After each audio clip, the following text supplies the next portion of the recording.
Welcome to V classes guys. दोस्तों आज हम लोग झारखंड पाल सिपाही संबंधित सामान्य ज्ञान के क्वेश्चंस करने वाले हैं। 40 एमसीक्यू क्वेश्चंस रहते हैं दोस्तों, ये एग्जाम बेस्ड क्वेश्चंस रहते हैं, आपको पता होगा। ये दोस्तों एक्सप्लेनेशन 10 है और बताना चाहता हूँ फ्रेंड्स की जो है हमने बहुत सारी सीरीज को कंप्लीट करी है, तो मैं इस सीरीज को, इस सेशन को दोस्तों कंटिन्यू जारी रख रहा हूं। तो आपको भी अपनी प्रैक्टिस को कंटिन्यू जारी रखना जरूरी है अगर आपको नौकरी लेनी है, जॉब लेनी है झारखंड में। तो फ्रेंड्स टेलीग्राम से भी लिंक करने के लिए आप डिस्क्रिप्शन बॉक्स में चेक कर सकते हो दोस्तों, बिकॉज ऑफ पीडीएफ के लिए बहुत जरूरी है। पीडीएफ दोस्तों हमने विथ एक्सप्लेनेशन दोस्तों क्वेश्चन को रखा है, हर एक क्वेश्चन के साथ दोस्तों एक्सप्लेनेशन रखा है, बिकॉज ऑफ दोस्तों जो है यहाँ से आप बहुत कुछ गेन कर सकते हो। ये दोस्तों अपने नोट के रूप में रख सकते हो, एग्जाम से पहले भी आप देख सकते हो, बहुत हेल्प करेगा। और बताना चाहता हूँ फ्रेंड्स कि ये जो है आपके एग्जाम बेस्ड क्वेश्चंस रहते हैं, इसी तरह के क्वेश्चंस आपके एग्जामिनेशन से पूछ जाते हैं, ठीक है। तो सब्सक्राइब जरूर करना जो भी नए हैं दोस्तों इस चैनल पे, ताकि जो भी लेटेस्ट वीडियोस होगा वो सबसे पहले आप तक पहुंचेगी, ठीक है। तो चलिए हम लोग कंटिन्यू करते हैं सेशन को पहले क्वेश्चन के साथ। संसाधनों के अधिक उपयोग को लोक त्रासदी कहा जाता है, इसका प्रतिपादन किसने किया था? फ्रेंड्स आपके सामने 4 ऑप्शन है, 4 ऑप्शन में से बताना है फ्रेंड्स कि कौन सा ऑप्शन सही रहने वाला, ठीक है। देखिए ये जो है दोस्तों फर्स्ट ऑप्शन देखते हो गेरे हार्डिन। तो दोस्तों बताना चाहता हूं कि इसका जो है एक्सप्लेनेशन देख लेते हैं। देखिए ट्रेजरी ऑफ कॉमन्स 1968 के जनक गैरेट हार्डिंग ने यह दिखाया कि धोखेबाज या मुफ्तखोर व्यक्ति सार्वजनिक वस्तु को निजी फायदे के लिए बर्बाद कर देता है, जिससे साझा संसाधनों की त्रासदी या ट्रेजरी ऑफ कॉमन्स उत्पन्न होती है। इस पर अंकुश लगाने का काम या तो सरकारी नियम हो सकता है या फिर सार्वजनिक वस्तु के निजीकरण से हो सकता है। ये दोस्तों इंडियन इकोनॉमी का क्वेश्चन है, ठीक है। इंडियन इकोनॉमी से रिलेटेड क्वेश्चंस है, वहां से ली गई है, ठीक है। आई होप फ्रेंड्स कि आप समझ पा रहे होंगे क्वेश्चंस को। देखिए बात करते हैं फ्रेंड्स कि राष्ट्रीय युवा दिवस किस दिन मनाया जाता है। तो ये 4 ऑप्शन में से मैं बताना चाहता हूँ फ्रेंड्स कि जो है 12 जनवरी को मनाया जाता है। 4th option will be right answer of question, ठीक है। देखिए इससे हम लोग रिलेटेड जान लेते हैं दोस्तों कि क्या रहने वाला और कुछ। देखिए भारत में स्वामी विवेकानंद जयंती अर्थात 12 जनवरी को प्रतिवर्ष राष्ट्रीय युवा दिवस के रूप में मनाया जाता है। इस दिन देश भर के विद्यालयों महाविद्यालयों में तरह तरह के कार्यक्रम होते हैं, योगासन की स्पर्धा भी आयोजित की जाती है, ठीक है। आपको इतनी सी बात ध्यान रखनी थी। बात करते हैं फ्रेंड्स कि एम जिन्ना ने डैश में अपनी 14 सूत्री कार्यक्रम पेश करी थी। तो बताना चाहता हूँ फ्रेंड्स कि जो है सेकेंड ऑप्शन तो 1929 में जो है दोस्तों कार्यसूची पेश करी थी जिन्ना ने। अब इससे रिलेटेड जान लेते हैं दोस्तों। देखिए एक्सप्लेनेशन में दी हुई है कि 28 मार्च 1929 को एम एस जिन्ना ने दिल्ली में आयोजित, ठीक है, दिल्ली में आयोजित मुस्लिम लीग परिषद अधिवेशन में अपनी 14 प्रमुख बातें प्रस्तुत की। भारत में मुसलमानों की राजनीतिक अधिकारों की रक्षा के लिए संवैधानिक सुधार योजना के रूप में 14 सूत्री कार्यक्रम प्रस्तुत किया था। तो फ्रेंड्स यहाँ से क्वेश्चन बन सकते हैं कि जो है दिल्ली में आयोजित की गई थी, ये फर्स्ट क्वेश्चन है, ठीक है। 1929 में की गई थी, एम एस जिन्ना के द्वारा की गई थी, और जो मुस्लिम लीग परिषद अधिवेशन में की गई थी, ठीक है। तो ये बहुत सारी बातें हैं जो दोस्तों आपको क्लियर करना होता है, जहां से क्वेश्चंस आपके निकल के आते हैं, ठीक है। बात करते हैं फ्रेंड्स कि वन्य जीव संरक्षण अधिनियम 1972 के अधीन किस जीव का संरक्षण किया जाता है। तो आपको पता होना चाहिए फ्रेंड्स कि जो है शाही का किया जाता है, ठीक है। इससे रिलेटेड हम लोग दोस्तों जान लेते हैं एक्सप्लेनेशन में क्या दी हुई है। फ्रेंड्स बात करते हैं कि सही लुप्त प्रजातियों में से एक है, इसे भारतीय वन्य जीवन संरक्षण अधिनियम 1972 के अंतर्गत सुरक्षा एवं संरक्षण प्रदान किया गया है। देखिए सही प्रदान की गई चीज जो है दोस्तों बंगाली शाही और हिमालय कलगी रहित है, ठीक है। शाही प्रदान की गई, इस चीज को हम लोग याद रखना है कि बंगाल शाही और हिमालय कलगी रहित को, ठीक है। बात करते हैं फ्रेंड्स की नेक्स्ट क्वेश्चन की। तो भारतीय संविधान के अनुच्छेद में यह घोषणा की गई है कि इंडिया अर्थात भारत डैश है। तो ये सबको पता होगा फ्रेंड्स, ये जो है इंडियन पॉलिटी का क्वेश्चन है, ठीक है। इंडियन पॉलिटी का क्वेश्चन है और आपके जीके में जो क्वेश्चन है दोस्तों जनरल नॉलेज हो गया, हिस्ट्री हो गई, इंडियन इकोनॉमी हो गया, इंडियन पॉलिटी हो गया, करंट अफेयर्स हो गया। तो ये सब सारी चीज़ें मिला के दोस्तों आपके जनरल नॉलेज का क्वेश्चन बनता है, जनरल नॉलेज का पार्ट बनता है, ठीक है। तो देखिए 5 क्वेश्चंस की बात करें फ्रेंड्स, तो ये जो है राज्यों का संघ है, ठीक है। तो इंडिया जो है दोस्तों हमारा भारत जो है अर्थात ये जो है दोस्तों राज्यों का संघ है, आपको इतनी सी बात ध्यान रखनी है। बात करते हैं फ्रेंड्स की जो है एक्सप्लेनेशन में क्या दी हुई है। तो भारतीय संविधान के प्रथम भाग में अनुच्छेद 1 से 4 का संबंध भारत के नए क्षेत्र, नए राज्यों के प्रदेशों अथवा स्थापना, नए राज्यों के निर्माण, उनके क्षेत्र सीमाओं के नाम में परिवर्तन से है। अनुच्छेद 1 के अनुसार भारत अर्थात इंडिया राज्यों का संघ होगा, ठीक है। और ये दोस्तों आर्टिकल 1 से 4 तक दोस्तों उल्लेखित है भाग 1 में, ठीक है। तो आपको पता होना चाहिए। चलिए बात करते हैं फ्रेंड्स नेक्स्ट क्वेश्चन की। तो नेक्स्ट क्वेश्चन है दोस्तों कि मृदा के कटाव को रोकने के लिए बड़े पैमाने पर वृक्ष लगाने को क्या कहते हैं। तो ये आपके सामने 4 ऑप्शन है फ्रेंड्स, ठीक है।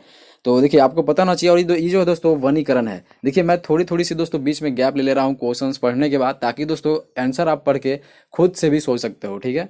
तो इस तरीके से तो देखिए इससे हम लोग रिलेटेड जान लेते हैं दोस्तों, ठीक है। वृक्ष लगाने को क्या कहते हैं? वनीकरण कहते हैं, ये सबको पता है। तो एक्सप्लेनेशन में दी हुई है दोस्तों कि वृक्ष विहीन क्षेत्र में वृक्षारोपण करने की प्रक्रिया को वनीकरण कहते हैं। वनीकरण के विभिन्न उद्देश्य होते हैं। उदाहरण स्वरूप दोस्तों लकड़ियों की प्राप्ति, मृदा संरक्षण, बाढ़ नियंत्रण और पर्यावरण संरक्षण इत्यादि हम लोग कर सकते हैं, ठीक है। तो बहुत ज़्यादा यूज है। देखिए बात करते हैं फ्रेंड्स कि निम्नलिखित में से कौन सा क्षेत्र जो है अशोक के साम्राज्य का भाग नहीं था? तो देखिए फिलहाल तो आप समझ गए होंगे दोस्तों, ये जो है थर्ड ऑप्शन तो हो मद्रास, ठीक है, ये भाग नहीं था उसका। तो हम लोग जान लेते हैं कुछ एक्सप्लेनेशन दोस्तों इससे रिलेटेड, ठीक है। देखिए बात करते हैं फ्रेंड्स की जो है युवा राजकुमार के रूप में अशोक एक प्रतिभाशाली सेनापति था। उसने उज्जैन और तक्षशिला में सफलतापूर्वक विद्रोहियों को पराजित किया हुआ था। इससे बस इतना ही। चलिए बात करते हैं फ्रेंड्स की जो है अब निम्नलिखित में से किस लड़ाई में नेपोलियन फ्रांस की अंतिम हार हुई थी? तो ये जो है फ्रेंड्स आपको बताना है चार ऑप्शंस में से कौन सा राइट रहने वाला है। तो ये दोस्तों ट्राफलगर की लड़ाई दोस्तों आपको याद रखना है कि इस लड़ाई में नेपोलियन फ्रांस की अंतिम हार हुई थी, ठीक है। अब देखिए बात करते हैं फ्रेंड्स की जो है कुछ एक्सप्लेनेशन देख लेते हैं। देखिए वाग्राम की लड़ाई, पिरामिड की लड़ाई और औसतर लिड्स की लड़ाई में नेपोलियन की जीत मिली थी। ट्रैफलगर का युद्ध ब्रिटिश सेना का फ्रांसीसी और स्पेनी मिलीजुली नौसेना के एक आक्रामक बड़े के साथ 21 अक्टूबर 1805 में लड़ा गया एक समुद्री युद्ध था, ठीक है। इसमें ब्रिटेन की भारी जीत हुई थी, ठीक है। चलिए बात करते हैं फ्रेंड्स की जनसंख्या के अध्ययन को क्या कहते हैं? तो आई होप कि दोस्तों आपने आंसर देख ली होगी। मैं बोलना चाहूंगा फ्रेंड्स की जो है थर्ड ऑप्शन तो हो जनसांख्यिकी, ठीक है। तो जनसांख्यिकी दोस्तों जनसंख्या के अध्ययन को कहते हैं और इससे नाम से ही पता चलता है। देखिए जनसांख्यिकी मानव जनसंख्या का सांख्यिकी अध्ययन है। आपसे पूछा जा सकता है दोस्तों कि जनसांख्यिकी क्या है, ठीक है, जनसांख्यिकी क्या है? तो आपको बताना होगा दोस्तों वहाँ पे कि मानव जनसंख्या का सांख्यिकीय अध्ययन कहते हैं। इसमें जनसंख्या के आकार, संरचना और वितरण और जन्म, प्रवास, वय वृद्धि और मृत्यु के संदर्भ में स्थानिक और कालिक परिवर्तन का अध्ययन शामिल है, ठीक है। तो आई होप आप समझ पा रहे होंगे। और फिर बताना चाहता हूँ कि जो है ये पीडीएफ के लिए दोस्तों, पीडीएफ के लिए टेलीग्राम लिंक से ज्वाइन कर सकते हो, डिस्क्रिप्शन बॉक्स में दी होगी, या तो फिर आप चैनल के अबाउट में जाना, वहाँ से डायरेक्ट लिंक कर सकते हो, ठीक है। पीडीएफ अपने पास रखने से फ्रेंड्स आप नोट की तरह इसको रख सकते हो ताकि एग्जाम से पहले आप देख सको। एक्सप्लेनेशंस में दोस्तों और भी आप एक्स्ट्रा गेन करते हो। चलिए बात करते हैं फ्रेंड्स कि जुरासिक काल का माना गया पूरी तरह तैयार वृक्षीय फॉसिल्स कहाँ पाया जाता है? तो चार ऑप्शन आपके सामने हैं। इनमें से जो राइट ऑप्शन रहा दोस्तों ये छत्तीसगढ़ में पाया जाता है, ठीक है। तो आपको ध्यान में रखना है। चलिए बात करते हैं कि मिलिट्री इंजीनियरिंग कॉलेज कहाँ पर स्थित है? तो फ्रेंड्स आपको बताना है इन चार ऑप्शन में से कौन सा राइट रहने वाला है। तो ये दोस्तों ये जो है पुणे रहने वाला है, ठीक है। अब देखिए हम लोग एक्सप्लेनेशन करके देखते हैं। 10th का जो एक्सप्लेनेशन दोस्तों के वर्ष 2012 में छत्तीसगढ़ के सरगुजा के शंकरपुर गाँव में जुरासिक युग के वृक्ष जीवाश्म यानी ट्री फॉसिल्स पाए गए। इस इलाके में 6 फॉसिल्स मिले हैं। इसमें सबसे बड़ा 18 फीट लंबा और 10 फीट चौड़ा है। इसका तना अब तक सही है। जीवाश्म लगभग 25 करोड़ साल पुराना है, ठीक है। और ये जो क्वेश्चन था दोस्तों कि मिलिट्री इंजीनियरिंग कॉलेज कहाँ पर स्थापित की गई थी, तो आपको पता है दोस्तों पुणे में। तो इससे हम लोग जान रहे, देखिए सैन इंजीनियरिंग कॉलेज पुणे महाराष्ट्र में स्थित है। आपको पता है यह भारतीय सेना के इंजीनियरों की कोर की एक प्रमुख तकनीकी और सामरिक प्रशिक्षण संस्थान है। इसमें लड़ाकू इंजीनियर, सैन्य इंजीनियरिंग सेवा, सीमा सड़क संगठन और सर्वेक्षण भी शामिल है। इसे दोस्तों 1943 में स्थापित किया गया था। तो यहाँ से भी क्वेश्चन बन सकते हैं दोस्तों। यहाँ पे दोस्तों एक्सप्लेनेशंस में बहुत सारे क्वेश्चंस हैं, आपको देखने आना चाहिए दोस्तों। मैं बार बार हर एक्सप्लेनेशन में नहीं बोलूंगा कि यहाँ से क्वेश्चन बनने वाले हैं, ठीक है। पीडीएफ आप देख लेना, पीडीएफ में दोस्तों आप ज़्यादा समझ पाओगे, ठीक है। देखिए उपराष्ट्रपति दोस्तों क्या है? तो चार ऑप्शन है आपके सामने, उपराष्ट्रपति के बारे में बताना है क्या है। और अभी दोस्तों उपराष्ट्रपति कौन है आप ऑप्शन में बता सकते हो, या तो फिर मैं बता दे रहा हूँ। तो उपराष्ट्रपति जो बने हैं दोस्तों अभी भारत के नए, वो दोस्तों जगदीप धनखड़ जी बने हैं, ठीक है। जगदीप धनखड़ जी बने हैं। ये करंट अफेयर्स से रिलेटेड है। और हमने दोस्तों मिनिस्ट्री ऑफ इंडिया का लिस्ट जो है दोस्तों 2020 में वो तैयार कर ली है। तो आपने नहीं देखा हुआ है तो देख लेना। मंत्रिमंडल हमने नए तैयार करी है, हमने क्लास करी है, तो आप देख लेना, ठीक है। और बात करते हैं फ्रेंड्स कि इसमें जो है देखिए 12 का जो आंसर रहने वाला दोस्तों, फोर्थ ऑप्शन रहने वाला है सांसद। सांसद का सदस्य नहीं होता है, आपको पता होना चाहिए, ठीक है। सांसद का सदस्य नहीं होता है उपराष्ट्रपति। तो देखिए इस रिलेटेड हम लोग सब कुछ जानेंगे। देखिए गवर्नमेंट ऑफ इंडिया एक्ट 1935 किस पर आधारित था? तो फोर्थ ऑप्शन में से कौन सा राइट रहने वाला दोस्तों? तो गवर्नमेंट ऑफ इंडिया एक्ट 1935 जो है तो साइमन कमीशन पे आधारित था, ठीक है। First option will be right answer question, ठीक है। देखिए उपराष्ट्रपति के बारे में हम लोग जानते हैं। संविधान के अनुच्छेद 66 के अनुसार उपराष्ट्रपति संसद के किसी सदन का या किसी राज्य के विधानमंडल के किसी सदन का सदस्य नहीं होगा, ठीक है। और यदि संसद के किसी सदन का या किसी राज्य के विधानमंडल के सदन का कोई सदस्य उपराष्ट्रपति निर्वाचित हो जाता है तो यह समझा जाएगा कि उसने इस सदन में अपना स्थान उपराष्ट्रपति के रूप में अपने पद ग्रहण की तारीख से रिक्त कर दिया गया है। ठीक है, चलिए बात करते हैं फ्रेंड्स की जो है अब जो क्वेश्चन था 13 क्वेश्चन था गवर्नमेंट ऑफ इंडिया से रिलेटेड था। तो दोस्तों इसका एक्सप्लेनेशन देख लेते हैं। ठीक है, देखिए भारत अधिनियम 1935 ने प्रांतीय विषय पर मूलतः साइमन आयोग की अनुशंसा का पालन किया। साइमन कमीशन ने दोस्तों प्रांतों में लगभग पूरी तरह से जिम्मेदारी सरकार का प्रस्ताव किया था। 1935 अधिनियम के तहत प्रांतीय द्विशासन को समाप्त कर दिया गया है। ठीक है, अब फ्रेंड्स आपको बताना है कि जो है राउफ किस राज्य की एक अति लोकप्रिय नृत्य है। तो 4 ऑप्शन में से कौन सा राइट रहने वाला है बताना चाहता हूँ फ्रेंड्स कि ये जो है राउफ जो है दोस्तों नृत्य के बारे में अभी आरआरबी ग्रुप डी, ठीक है, आरआरबी ग्रुप डी में दोस्तों ये क्वेश्चन पूछा गया है। ठीक है, तो ऐसे ऐसे क्वेश्चन इंपॉर्टेंट हो जाते हैं, तो आपके लिए भी इंपॉर्टेंट है, आपके भी एग्जामिनेशन में ये क्वेश्चन देखने को मिल सकता है। ठीक है, तो इसमें जो है दोस्तों जम्मू एंड कश्मीर जो दोस्तों राउफ जो है दोस्तों जम्मू एंड कश्मीर राज्य की एक अति लोकप्रिय नृत्य है। ठीक है, अब देखिए बात करते हैं फ्रेंड्स जो है इससे रिलेटेड कुछ हम लोग जान लेते हैं। देखिए राउफ लोक नृत्य का अभ्यास मुख्य रूप से कश्मीर घाटी की महिलाओं द्वारा की जाती है। इस लोक नृत्य में महिलाएं रंगीन वेशभूषा में पंक्तियां बनाकर एक दूसरे के समक्ष नृत्य करते हैं। देखिए यहाँ से क्वेश्चन कहाँ कहाँ से बनता है, देखिए बताना चाहता हूँ फ्रेंड्स की जो महिलाओं द्वारा की जाती है। ठीक, किसके द्वारा की जाती है, महिलाओं द्वारा की जाती है। फर्स्ट क्वेश्चन हो गया। इस लोक नृत्य में दोस्तों महिलाएं रंगीन वेशभूषा में पंक्तियां बनाकर एक दूसरे के समक्ष नृत्य करते हैं। तो ये दोस्तों राउफ देखकर आपसे पूछ सकता है कि इसमें किस तरीके का नृत्य की जाती है। ठीक है, और यहाँ भी क्वेश्चन बन सकता है कि इसमें मुख्य रूप से पैरों से काम लिया जाता है जिसे स्थानीय भाषा में चक्री कहा जाता है। तो आपसे क्वेश्चन पूछ सकता है कि चक्री किस नृत्य से रिलेटेड है। तो दोस्तों आपको याद रखना है कि राउफ से रिलेटेड। ठीक है, बहुत सारे क्वेश्चन बन सकते हैं, आपको ध्यान से ऑब्जर्व करना है। ठीक है, चलिए बात करते हैं 15 क्वेश्चन की। तो वर्ष 1914 में भारतीय राष्ट्रीय दल की बर्लिन में स्थापना किसने करी थी। तो ये जो है दोस्तों आपको ध्यान में रखना है। जो 4th ऑप्शन आपको मैं दिखाने जा रहा हूँ, 4th ऑप्शन जो है दोस्तों यहाँ पे चंपाकरण पिल्लै जी हैं। ठीक है, तो इससे रिलेटेड हम लोग एक्सप्लेनेशन देख लेते हैं। देखिए डॉक्टर चंपक रमन पिल्लै ने दोस्तों 1914 में बर्लिन में भारतीय राष्ट्रीय पार्टी इंडियन नेशनल पार्टी दोस्तों, ठीक है, की स्थापना करी। इस पार्टी के सदस्य लाला हरदयाल, तारकनाथ दास, मोहम्मद बरकतुल्ला, राजा महेंद्र प्रताप और वीरेंद्र नाथ चट्टोपाध्याय हैं। तो ये दोस्तों आपको दे सकता है कि जो है राष्ट्रीय पार्टी की जो स्थापना में किनकी हाथ है, किनका योगदान है। तो इनमें से दोस्तों 4-5 ऑप्शन में से कोई एक का नाम दे सकता है। लाला हरदयाल, तारकनाथ दास, मोहम्मद बरकतुल्ला, राजा महेंद्र प्रताप या वीरेंद्र नाथ चट्टोपाध्याय। तो 4 ऑप्शन दे सकते हैं, इनमें से किसी को वहाँ पे दे सकता है। ठीक है, तो चलिए अब हम लोग बात करते हैं फ्रेंड्स की जो है 16 क्वेश्चन देख लेते हैं कि भारत की प्रथम महिला शासक कौन थी। तो शासिका आप कह सकते हो। ठीक है, तो ये जो है दोस्तों आपको पता है, ये जो है दोस्तों रजिया सुल्तान। ठीक है, अब देखिए इस रिलेटेड हम लोग जान लेते हैं दोस्तों एक्सप्लेनेशन। देखिए रजिया सुल्तान दिल्ली के सुल्तान इल्तुतमिश की पुत्री थी। ठीक है, रजिया सुल्तान किसकी पुत्री थी फ्रेंड्स, तो ये इल्तुतमिश की पुत्री थी। रजिया सुल्तान भारत की प्रथम महिला शासक थी। तो आपसे क्वेश्चन पूछ सकता है कि भारत की पहली महिला जो है दोस्तों शासिका कौन रही है। तो दोस्तों ये जो है रजिया सुल्तान रही है। वह 1236 से मई 1240 तक दिल्ली की सुल्तान रही। वह दिल्ली सल्तनत और मुगल काल दोनों की एकमात्र महिला शासक थी। यद्यपि अन्य महिला शासकों ने पर्दे के पीछे से ही शासन किया था। ठीक है, इतनी सी बात आपको ध्यान रखनी है, तो इसीलिए इंपॉर्टेंट क्वेश्चन हो जाता है। चलिए आई होप कि दोस्तों आप जो है समझ पा रहे हो क्वेश्चंस को, आप बहुत यहाँ से एंजॉय कर रहे होगे, बहुत कुछ यहाँ से गेन कर रहे होगे। ठीक है, तो शेयर भी जरूर करना है दोस्तों। ठीक है, अब कंटिन्यू अब आपकी कंटिन्यू दोस्तों जेएसएससी में जो है दोस्तों कंटिन्यू क्लासेस की जाएगी। तो देखिए अपनी प्रैक्टिस जो है दोस्तों कंटिन्यू जारी रखना जरूरी है। ठीक है, तो देखिए बात करते हैं कि भारत में विशेष आर्थिक क्षेत्र क्या बढ़ाने के लिए स्थापित किए गए थे। तो भारत में विशेष आर्थिक क्षेत्र को क्या बढ़ाने के लिए स्थापित किया गया था।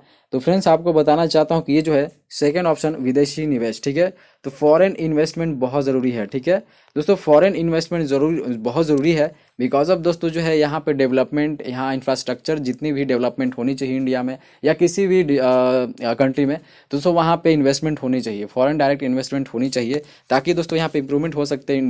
इंडस्ट्रीज हो गया, हेल्थ हो गया, एजुकेशन हो गया, इन सब चीज़ पे वो निवेश कर सकें। ठीक है, तो इसका जो राइट आंसर रहने वाला है आपको पता हो गया दोस्तों कि जो है विदेशी निवेश है। चलिए बात करते हैं और भी कुछ जान लेते हैं। देखिए भारत में विशेष आर्थिक क्षेत्रों की स्थापना मुख्यतः मुक्त व्यापार एवं विदेशी निवेश को बढ़ावा देने के उद्देश्य से की गई थी। ठीक है, चलिए बात करते हैं फ्रेंड्स कि जब सूर्य डैश के ऊपर होता है तब संपूर्ण पृथ्वी पर दिन और रात समान होते हैं। तो दोस्तों जब सूर्य जो है किसके ऊपर होता है तब संपूर्ण पृथ्वी पर दिन और रात समान होते हैं। ठीक है, तो फ्रेंड्स आपको बताना चाहता हूं कि ये जो है दोस्तों थर्ड ऑप्शन आपको जो लग रहा है दोस्तों भूमध्य रेखा ही होगा। ठीक है, चलिए बात करते हैं फ्रेंड्स इस रिलेटेड जान। देखिए ये जो है दोस्तों वर्ष में 21 मार्च और 23 सितंबर को दो ऐसी स्थितियां हैं जब पूरे विश्व में दिन रात एक समान होता है। ठीक है, ये विषुव कहलाते हैं। जब सूर्य भूमध्य रेखा पर ऊर्ध्वाधर चमकता है तो विषुव उत्पन्न होता है। ठीक है, ये दोस्तों जियोग्राफी का क्वेश्चन है। ठीक है, इंडियन जियोग्राफी का क्वेश्चन है, आपको बताना चाहिए था। चलिए बात करते हैं फ्रेंड्स, जो है कि भारत छोड़ो आंदोलन के दौरान समांतर सरकार का गठन कहाँ किया गया था। भारत छोड़ो आंदोलन के दौरान दोस्तों समांतर सरकार का गठन कहाँ किया गया था। तो आई होप दोस्तों आप आंसर दे पा रहे हो।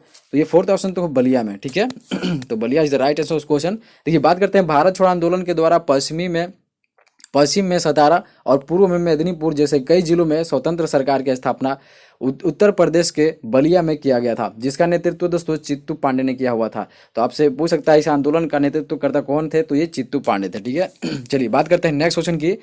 सगासो समुद्र किस महासागर में स्थित है। सगासो समुद्र के बारे में आपको बताना है फ्रेंड्स। ठीक है, तो राइट ऑप्शन कौन रहने वाला है, चार ऑप्शन में से मैं बताना चाहता हूँ फ्रेंड्स कि जो है वो फर्स्ट ऑप्शन रहने वाला है अटलांटिक महासागर। ठीक है, तो अटलांटिक ओशन रहने वाला है, सगासो समुद्र के नाम से जाना जाता है। ठीक है, अब देखिए एक्सप्लेनेशन जान लेते हैं। देखिए उत्तरी पश्चिमी अटलांटिक महासागर के 35 डिग्री उत्तर के आसपास सरगासो घास तैरती रहती है, जिससे दोस्तों जहाज रानी में बाधा पड़ती है। सरगासो घास के नाम पर अटलांटिक महासागर के इस भाग को सरगासो सागर भी कहते हैं। ठीक है, अब देखिए बात करते हैं कि जिला न्यायालयों के न्यायाधीशों की नियुक्ति किसके द्वारा की जाती है। इंडियन पॉलिटी क्वेश्चन है, ये जियोग्राफी क्वेश्चन है, तो इस तरीके से आपको समझ में आना चाहिए दोस्तों। ठीक है, कि कहाँ से क्वेश्चन ले जा रहे हैं। ठीक है, तो देखिए 21 का दोस्तों आपको क्या लगता है, तो ये जो है दोस्तों राज्यपाल के द्वारा की जाती है। देखिए जिला न्यायालयों के न्यायाधीशों की नियुक्ति, तो जिला की बात हुई है, तो ये दोस्तों राज्यपाल के द्वारा ही की जाती है। ठीक है, और देख लेते हैं एक्सप्लेनेशन के साथ। अधीनस्थ न्यायालयों के न्यायाधीशों की नियुक्ति संबंधित राज्य के उच्च न्यायालय हाई कोर्ट, दोस्तों आपको पता होना चाहिए, हाई कोर्ट के मुख्य न्यायाधीश के परामर्श से राज्यपाल द्वारा की जाती है। ठीक है, इतनी सी बात आपको ध्यान में रखनी है। देखिए बात करते हैं पूना समझौता 1932 किसके बीच में हुआ था। तो आई होप दोस्तों कि आप बता पाओगे। ये क्वेश्चन जो है दोस्तों वेरी वेरी इंपॉर्टेंट है, बहुत बार क्वेश्चन पूछे गए हैं, ऐसे क्वेश्चन पूछे जाते हैं दोस्तों।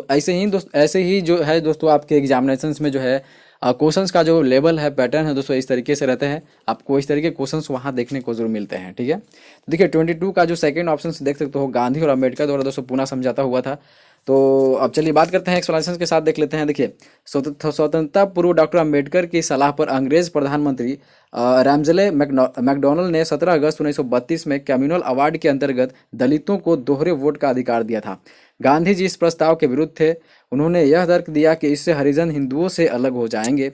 इसी मुद्दे पर दोनों नेताओं के मध्य पूना समझौता हुआ था। ठीक है, यही रीजन रहा था।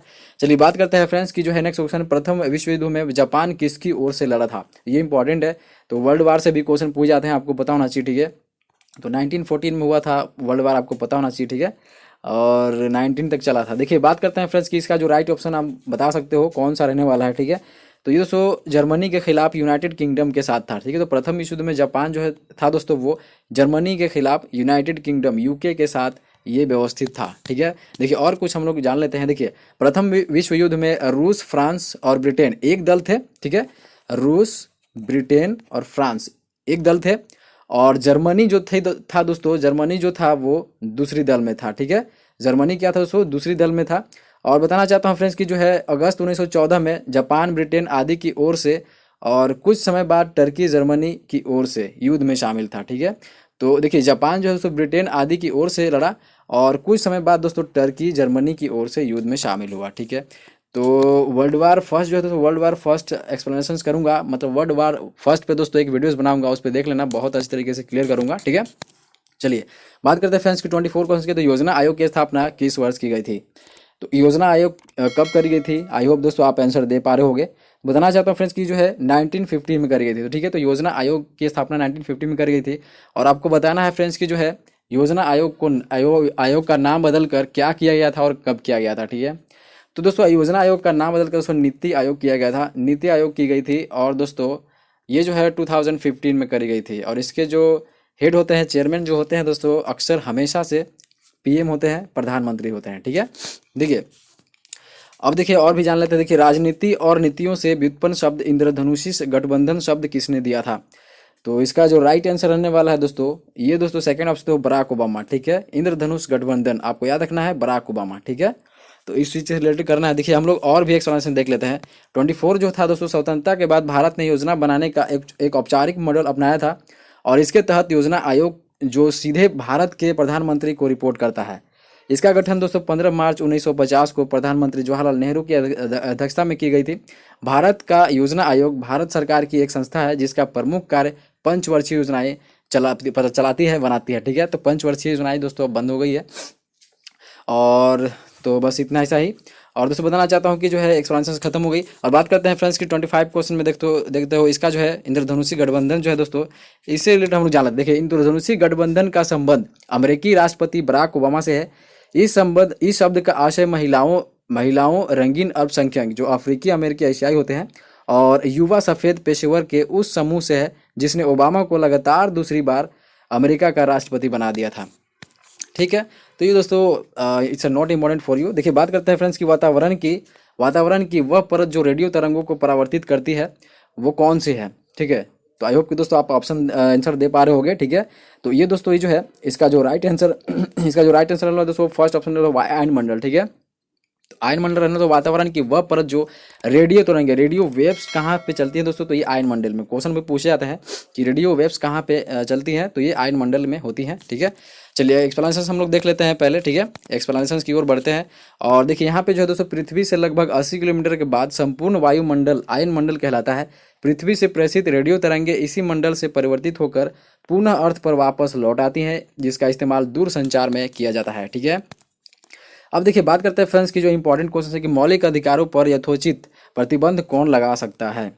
तो कौन सा राइट आंसर होने वाला है कि दोस्तों आप आंसर आपने देख लिया होगा, तो सेकंड ऑप्शन तो संसद ही लगा सकता है। तो हम लोग और कुछ जान लेते हैं। देखिए, मौलिक अधिकार संपूर्ण नहीं होते तथा वे सार्वजनिक हितों की रक्षा के लिए आवश्यक उचित प्रतिबंधों के अधीन होते हैं। 1973 में केशवानंद भारती बनाम केरल सरकार के मामले में सर्वोच्च न्यायालय ने दोस्तों अपने 1967 के पूर्व निर्णय को रद्द करते हुए निर्णय दिया कि मौलिक अधिकारों में संशोधन किया जा सकता है। ठीक है, तो ये दोस्तों ये कब हुई थी, तो आपको पता होना चाहिए दोस्तों कि है केशवानंद भारती बनाम केरल सरकार में दोस्तों उस समय दोस्तों ये डिसीजन ली गई थी कि मौलिक अधिकार में संशोधन किया जा सकता है। ठीक है, चलिए बात करते हैं फ्रेंड्स नेक्स्ट क्वेश्चन की। तो देखिए, कुरु जो है दोस्तों, कुरु महाजनपद की राजधानी कौन सी थी। कुरु के बारे में बताना है कि कुरु महाजनपद की राजधानी आपको बताना है फ्रेंड्स। तो आई होप कि आप समझ पा रहोगे। तो ये जो है दोस्तों सेकंड ऑप्शन इंद्रप्रस्थ। ठीक है, अब देखिए हम लोग बाद में जानते हैं एक्सप्लेनेशन। ठीक है, देखिए बात करते हैं सिंधु घाटी में खुदाई किए गए निम्न अवशेषों में से कौन सा अवशेष वाणिज्यिक और आर्थिक विकास को निर्दिष्ट करता है। तो कौन सा आंसर राइट रहने वाला है फ्रेंड्स, तो ये जो है आपका राइट आंसर है दोस्तों सेकंड मुहरे। ठीक है, मुहरे जो है दोस्तों सील जो है वो आर्थिक विकास को निर्दिष्ट करता है। ठीक है, जब बात करते हैं फ्रेंड्स की एक्सप्लेनेशन देख लेते हैं कुरु के बारे में। देखिए, उत्तर वैदिक काल में पुरु और भारत नामक जनजातियों का संयुक्त नाम कुरु जनपद था। ठीक है, कुरु राज्य में आधुनिक थानेश्वर, दिल्ली और ऊपरी गंगाई दोआब के क्षेत्र आते थे। ठीक है, इस तरीके से आप ध्यान रखना था। अब जो है दोस्तों ये सिंधु घाटी की बात करें, आर्थिक विकास को निर्दिष्ट करने की बात, मुहर की बात करें, तो सिंधु घाटी में खुदाई से मिले मुहरे वाणिज्यिक और आर्थिक विकास को निर्दिष्ट करता है। लोथल से फारस की मुहरे तथा कालीबंगा से बेलनाकार मुहरे भी सिंधु सभ्यता के व्यापार के साक्ष्य प्रस्तुत करते हैं। तो दोस्तों आप याद रखना कि लोथल से फारस की मुहरे और कालीबंगा से बेलनाकार मुहरे भी। ठीक है, तो आपको याद रखना है कहाँ कहाँ से क्या दोस्तों मिले हुए हैं। अब फ्रेंड्स बात करते हैं 30 क्वेश्चन की। तो निम्नलिखित में से कौन सा वैदिक परंपरा के साहित्य का उदाहरण नहीं है। तो आई होप कि दोस्तों आप क्वेश्चन आंसर बता पा रहे होंगे। तो ये दोस्तों पुराण रहने वाला है। ठीक है, तो पुराण दोस्तों वैदिक परंपरा के साहित्य का उदाहरण नहीं है। बाकी दोस्तों वेद, वेदांग, पूर्वा, ये सारी चीजें हैं। देखिए बाद में हम लोग एक्सप्लेनेशन को बाद में देखते हैं। देखिए बात करते हैं किस भारतीय राजा ने सिकंदर का विरोध किया था। तो आई होप कि दोस्तों आप बता पा रहे हो, हिस्ट्री का क्वेश्चन है। ठीक है, मिडावल हिस्ट्री का क्वेश्चन है। ये दोस्तों पोरस ने किया हुआ था। ठीक है, तो सिकंदर का जो विरोध है वो पोरस ने किया हुआ था। देखिए एक्सप्लेनेशन हम लोग देखते हैं वैदिक परंपरा का। ठीक है, तो पुराण के हिसाब से दोस्तों पुराण वैदिक परंपरा के साहित्य के अंतर्गत नहीं आता है। पुराण अपने वर्तमान रूप से संभवतः ईसा की 3री और 4वीं शताब्दी गुप्त काल और उसके बाद भी लिखी गई है। ठीक है, अब देखिए सिकंदर पोरस की बात करें तो सिकंदर को पंजाब के शासक पोरस के साथ युद्ध करना पड़ा, जिसे हाइट्सपीस के युद्ध या झेलम का युद्ध के नाम से जाना जाता है। तो ये दोस्तों सिकंदर को पंजाब के शासक पोरस के साथ जब युद्ध करना पड़ा, तो दोस्तों वहाँ पूछ सकता है कि कौन सा युद्ध बोला जाता है। तो याद रखना है कि हाइट्सपीस बोलते हैं या तो फिर झेलम बोलते हैं, झेलम का युद्ध। ठीक है, इस तरीके से आपको ध्यान रखना है। ठीक है, देखिए आप बात करते हैं फ्रेंड्स की पाटलिपुत्र शहर की नींव किसने रखी थी।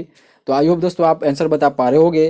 तो दोस्तों 32 का जो आंसर रहने वाला है वो उद्यन रहने वाला है। ठीक है, तो पाटलिपुत्र शहर की जो नींव रखी थी वो उद्यन ने रखी हुई थी। ठीक है, तो हम लोग एक्सप्लेनेशन बाद में देखते हैं। देखिए बात करते हैं सबसे प्रसिद्ध कुषाण शासक कौन था। ये आपको आंसर बताना है।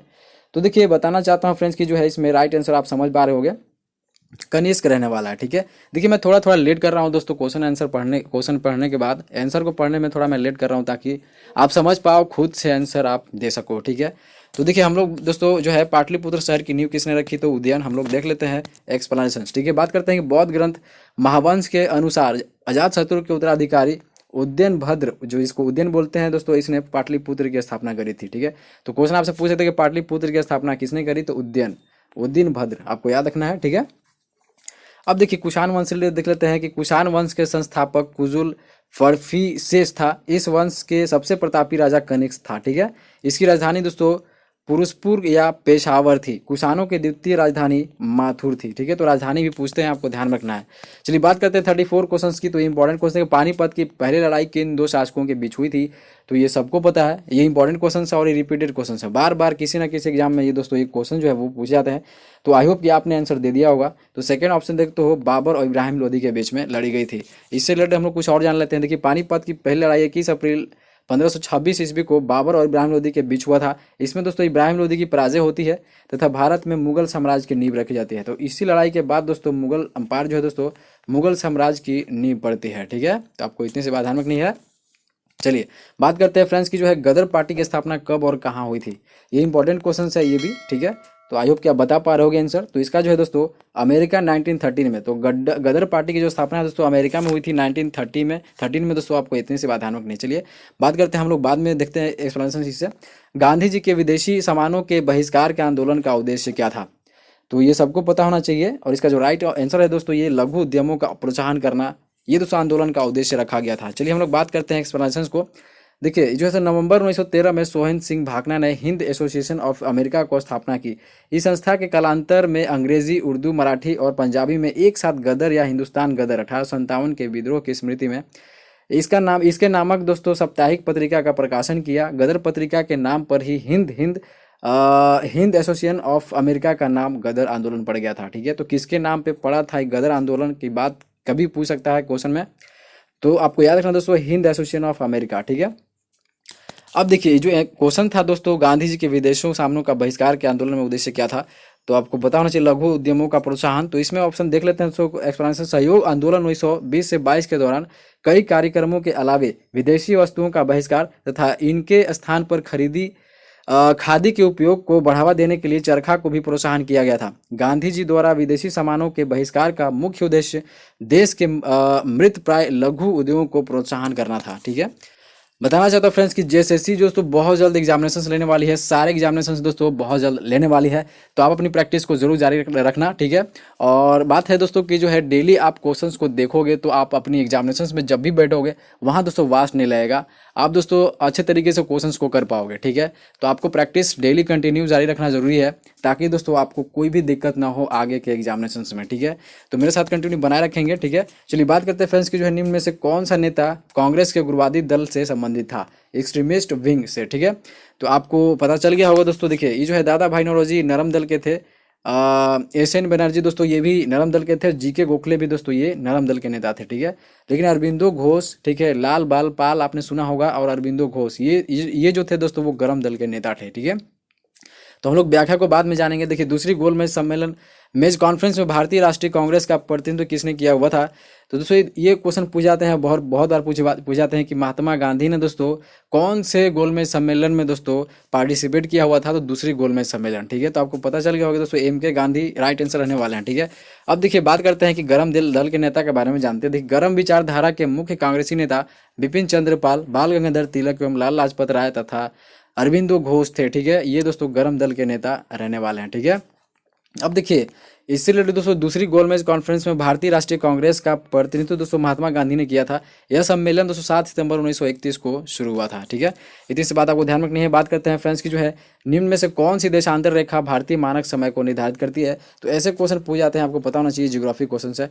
तो इसमें राइट आंसर कौन सा रहने वाला है दोस्तों, तो ये जो फोर्थ ऑप्शन है दोस्तों 82.5 डिग्री ईस्ट। ठीक है, तो ये राइट आंसर है। व्याख्या हम लोग बाद में देखेंगे। देखिए बात करते हैं दोस्तों this is the last question of session. निम्नलिखित नदियों में से किस पर नागार्जुन सागर बांध बना हुआ है। ठीक है, ये नागार्जुन सागर जो दोस्तों इससे रिलेटेड बहुत सारे क्वेश्चन बने हैं, तो आपको ध्यान से ऑब्जर्व करना है। तो देखिए बताना चाहता हूँ फ्रेंड्स की जो 40 का फर्स्ट ऑफ तो कृष्णा, ठीक है, कृष्णा आपको याद रखना है, नागार्जुन से रिलेटेड कृष्णा आपको याद रखना है, नागार्जुन कृष्णा, नागार्जुन कृष्णा, ठीक है। तो चलिए हम लोग पहले जो है दोस्तों 39 का एक्सप्लेनेशन देख लेते हैं। देखिए क्या है, व्याख्या में दी हुई है। देखिए भारत का मानक समय इलाहाबाद के निकट मिर्जापुर से गुजरने वाले 82 हाफ डिग्री पूर्वी देशांतर रेखा को माना गया है, जो ग्रीनविच समय से 5.5 घंटा आगे है, ठीक है।